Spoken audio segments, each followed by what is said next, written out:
जय श्री राम। दोस्तों, आप लोग कैसे हैं? मैं जहां तक सोचता हूं कि आप लोग कुशल और मंगलमय होंगे। भगवान आप सभी को हमेशा खुश रखे और अपना आशीर्वाद बनाए रखे। और आज हम श्री रामचरितमानस बाल कांड दोहा नंबर 265 के आगे की कथा हम सुनाएंगे। कथा बहुत सुंदर रोचक चल रही है दोस्तों। अब कथा के में माता सीता भगवान श्री रामचंद्र जी के पास चली। अपने सिंहासन से जयमाला यानी वरमाला डालने के लिए, उसको वरमाला बोलते हैं दोस्तों, जयमाला नहीं वरमाला। और वहां जैसे उनकी सखियां कहने लगी कि श्री राम जी के गले में वो वरमाला डालिए, तब माता सीता बहुत सकुचा रही थी। कैसे तरह तरह से जब सखियां उनकी गीत गाने लगी तब उन्हें मौका मिला और भगवान श्री रामचंद्र जी के गले में वो वरमाला डाल दी। और फिर जब सखियां उनकी कहने लगी कि प्रभु श्री राम जी के चरणों को छुओ, लेकिन वो उतनी संकोच कर रही थी, लेकिन वो मन ही मन, लेकिन मन में और कुछ है। अब उसके आगे की कथा है कि गौतम तिय गति सुरत करी, नहीं पर सत पग पान, अब मन बिहसे रघुवंश मणि, प्रीति अलौकिक जान। अब देखिए कि गौतम जी की स्त्री अहिल्या की गति का स्मरण करके सीता जी ने श्री राम जी के चरणों को हाथों से स्पर्श नहीं कर रही हैं। क्यों? सीता जी अलौकिक प्रीति जानकर रघुकुल मणि श्री रामचंद्र जी मन में हंसे, क्योंकि वो जान रही थी कि भगवान श्री रामचंद्र जी के चरणों में जब अहिल्या माता को उन्हें छुआ, पत्थर जो शिला की बन गई थी तो देवी बन गई, मन अवतार में आ गई। तो वही भगवान श्री रामचंद्र जी भी समझ गए और माता सीता की यह प्रक्रिया देखकर उन्हें खुश मन में से हंसे। अब तब आगे है कि तब सिय देख भूप अभिलाषे, अकूर कपूत मूढ़ मन माखे, उठी उठी पहिर सनाहे भागे, अजह तह गाल बजावन लागे। अब उस समय सीता जी को देखकर कुछ राजा लोग ललचा उठे। वे दुष्ट कुपूत और मूढ़ राजा मन में बहुत तमतमाए। वे अभागे उठ उठकर कवच पहनकर जहां तहां गाल बजाने लगे। अब कहते हैं देखिए कि ले हूँ छड़ाए सी कह को, अधरि बांधहु नृप बालक दो, अतोरे धनुष चाड़ नहीं सरई, अजीवित हमहि कुआरी को बरई। अब राजा लोग जो दुष्ट लोग थे वो कहते हैं कि सीता को छीन लो और दोनों राजकुमारों को पकड़कर बांध लो, धनुष तोड़ने से ही चाह नहीं सरेगी यानी पूरी होगी। हमारे जीते जी राजकुमारी को कौन ब्याह सकता है। अजो विदेह कछु करई सहाई, अजितहु समर सहित दो भाई, साधु भूप बोले सुनि बानी, राज समाज ही लाज लजानी। अब यदि उस जनक कुछ सहायता करे तो युद्ध में दोनों भाइयों सहित उसे भी जीत लो। यह वचन सुनकर साधु राजा बोले, इस निर्लज्ज राज समाज को देख लो तो लाज भी लजा जाएगी। इतने दुष्ट लोग थे। अब आगे है, कह रहे कि बलु प्रताप वीरता बड़ाई, ना कपिना कहीं संग सिधाई, असोई सूरता की अब कहूँ पाई, असि बुद्धि तो विधि मुँह मसिलाई, असि बुद्धि तो विधि मुँह मसिलाई। अरे तुम्हारा बल प्रताप वीरता बड़ाई और प्रतिष्ठा तो धनुष के साथ ही चली गई। वही वीरता थी कि अब कहीं से मिली है। ऐसी दुष्ट बुद्धि है, तभी तो विधाता ने तुम्हारे मुखों पर कालिख लगा दी। बहुत सुंदर। अदेखहु राम ही नयन भरी, तज ईर्षा मधु कोहू, अलखन रोष पावक प्रबल, जानि सलभ जनि होहू। अब देखिए कि ईर्षा और घमंड और क्रोध छोड़कर नेत्र भरकर श्री राम जी की छवि को देख लो। लक्ष्मण के क्रोध को प्रबल अग्नि जानकर उसमें पतंगे मत बनो। बहुत सही। अबैन ते बलि जिम चह कागू, अजिम ससु चाहे नाग अरि भागू, जिम चह कुशल कारण को ही, सब संपदा चाहे शिवद्रोही।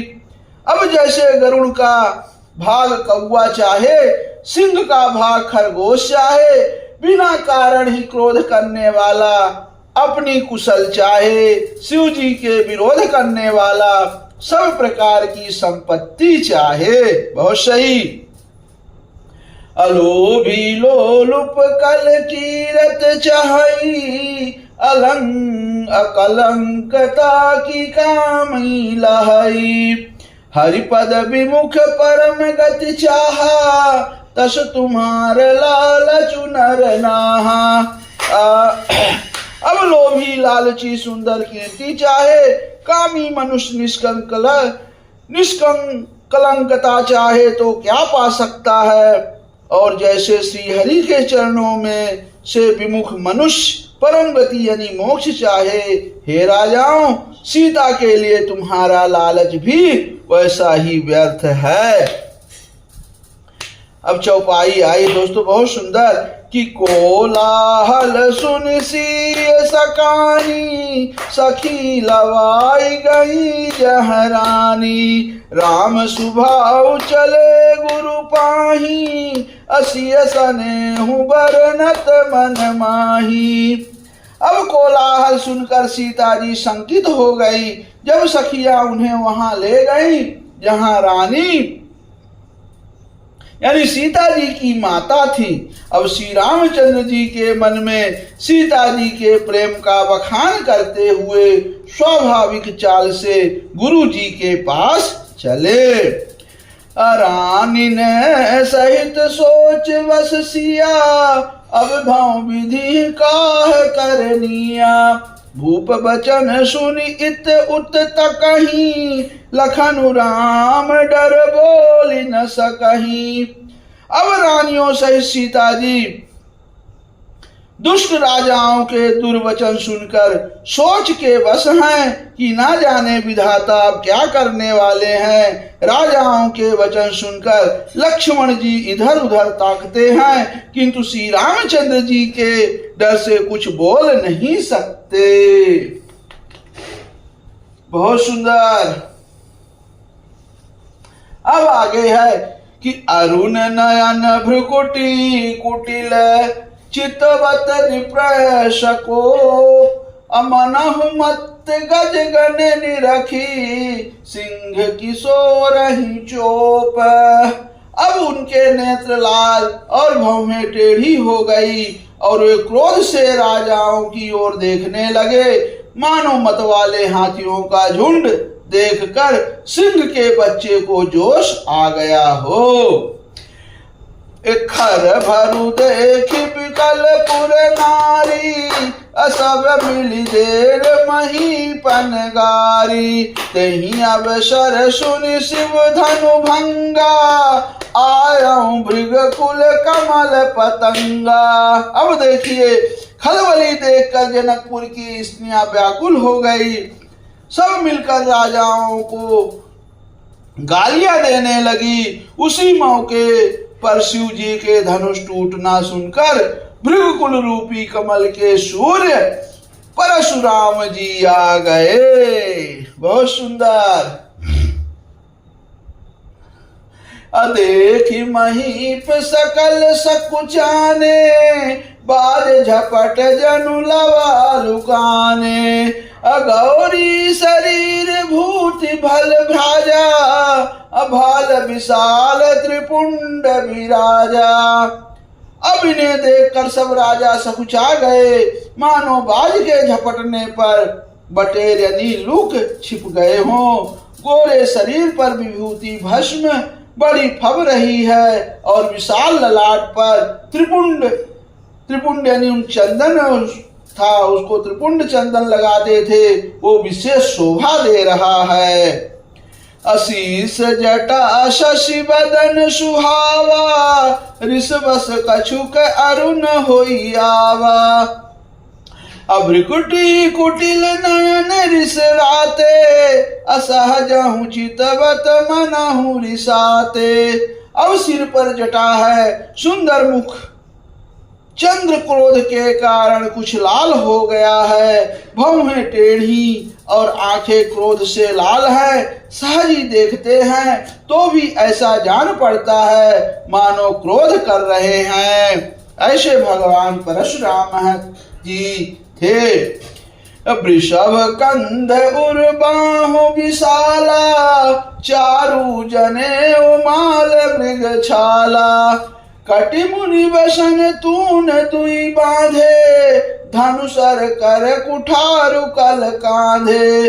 अब बैल के समान ऊंचे और पुष्ट कंधे हैं, छाती और भुजाएं विशाल हैं। सुंदर यजोपवीत धारण किए, माला पहने और मृगचर में लिए हैं। कमर में मुनियों का वस्त्र और 2 तरकस बांधे हैं। हाथ में धनुष बाण और सुंदर कंधे पर फरसा धारण किए हुए हैं।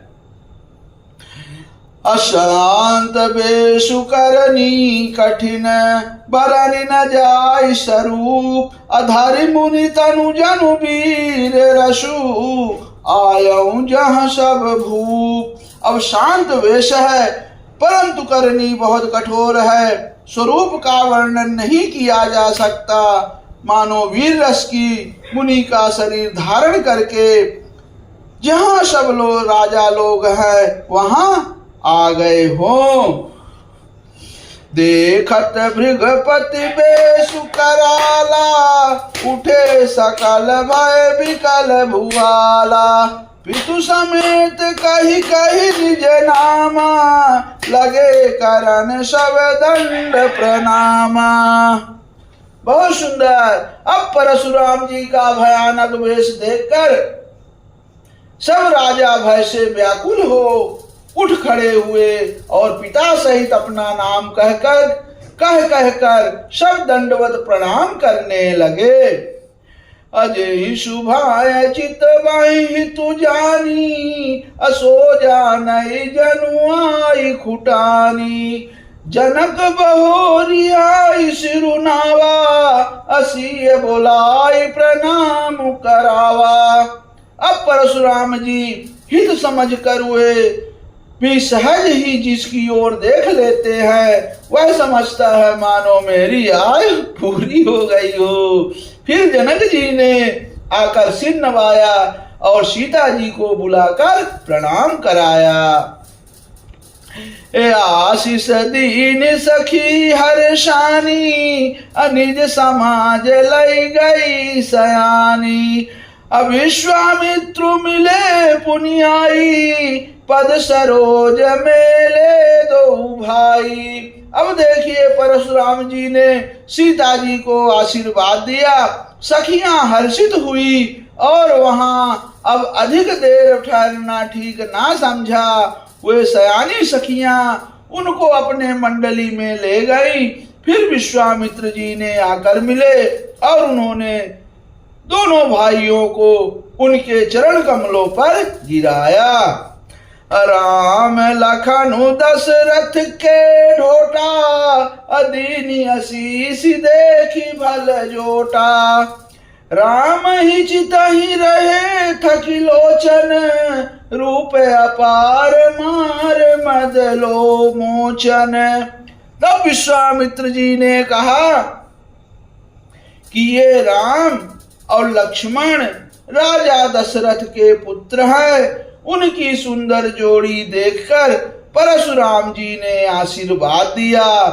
कामदेव के भी मद को छुड़ाने वाले श्री रामचंद्र जी के अपार रूप को देखकर उनके नेत्र थकित हो रहे हैं, यानी स्तंभित हो रहे हैं।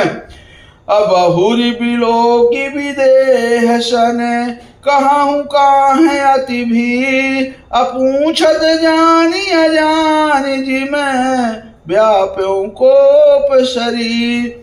लखन सियावर रामचंद्र बजरंग बली, महादेव देव कौशल किशोर की जय। गोस्वामी तुलसीदास की जय, शारदा मैया जू की जय। जय जय सीताराम, जय जय सीताराम। ओम नमः पार्वती पतये, हर हर महादेव। जय श्री सीताराम। अब दोस्तों इसके आगे की कथा हम परशुराम जी की कथा आपको सुनाएंगे। उस सभा में माता सीता के स्वयंवर में लक्ष्मण जी और परशुराम जी का संवाद उस आगे की कथा में आपको सुनने को मिलेगा। तब हम आपको, तब तक के लिए आप सभी को जय श्री राम। अब मुझे आज्ञा दीजिए, फिर आगे मिलते हैं। जय श्री सीताराम।